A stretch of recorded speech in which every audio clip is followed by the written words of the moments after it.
মৃত ব্যক্তির জন্য 3 দিনা 40 বার্ষিকী পালন করা যাবে কিনা, এই প্রশ্ন উত্তর বহু জায়গায় আমরা দিয়েছি ভাই। কোন মানুষ মারা গেলে ওই ব্যক্তির তরফ থেকে দান সাদাকা করেন, গরিব দুঃখী খাওয়ান, এগুলো জায়েজ কাজ। কিন্তু মারা গেলে 3 নম্বর দিন, 7 নম্বর দিন, কুলখানি, 40তম দিন বিশেষ অনুষ্ঠান করা, বিশেষ করে ভোজন অনুষ্ঠান করা, যে মানুষ মারা গেলে তার মৃত্যুকে কেন্দ্র করে এলাকা মানুষকে একত্র করে খাওয়াইতে হবে, আত্মীয় স্বজন ডেকে খাওয়াইতে হবে, এটা মূলত হিন্দুদের শ্রাদ্ধ থেকে এসেছে।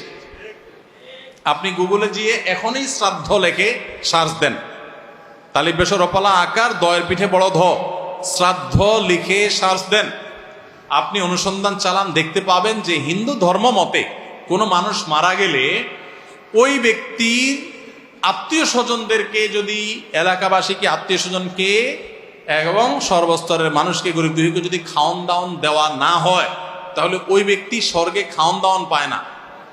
এই জন্য হিন্দু ধর্ম মতে খাওয়ান দাওয়ান দিতে হয়, তাহলে ওই ব্যক্তি পায়।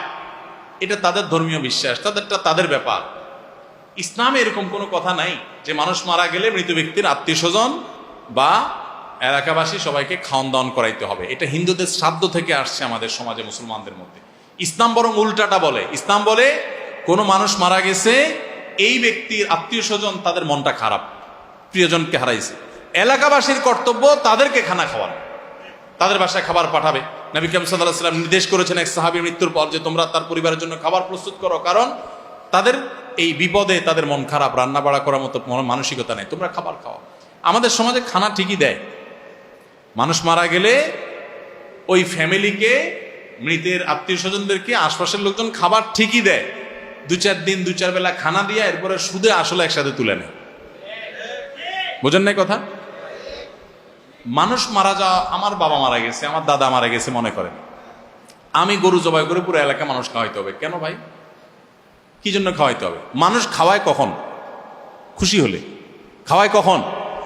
যেমন ছেলে হয়েছে, ছাগল জবাই করে আকিকা খাওয়ান, বিয়ে করছেন, গরু জবাই করে অলিমা খাওয়ান, ছেলে পাশ করছে, মিষ্টি কিনা খাওয়ান। তো সাধারণত মানুষ ফুর্তির কোনো, আনন্দের কোনো সংবাদ পাইলে তখন মানুষ সাধারণত, এখন ভাই আমার বাপ মারা গেছে, আমার দাদা দাদি মারা গেছে, আমার মনটা তো এমনিই খারাপ, আমি গরু জবাই করে পুরো এলাকা মানুষকে সামিনা টাঙ্গায় খাওয়াবো, এটার মানেটা কি? মিনিংলেস একটা কাজ। এবং শুধু মিনিংলেস না, এটা ওই যে হিন্দুদের থেকে এসছে। আমাদের সমাজে এটা এমনভাবে প্রতিষ্ঠিত হয়েছে যে এইটা না করলে কোনো উপায় নাই। কেউ না পাইলে এলাকাবাসী বলে যে লোকটা কি পোলাপান রেখে গেছে, এত কৃপণ, এরা কাউকে একটু হাত ধোয়াইলো না, কাউকে একটু হাতও ধোয়াইলো না, পানির তল পড়ছে, নিজের হাত আপনি নিজে দোন। আসলে হাত ধোয়ানো তো মতলব না, মতলব কি? খাওন। এটা জুলুম ভাইরা আমার, এবং এই কালচারের বিরুদ্ধে আমাদের দাঁড়ানো দরকার।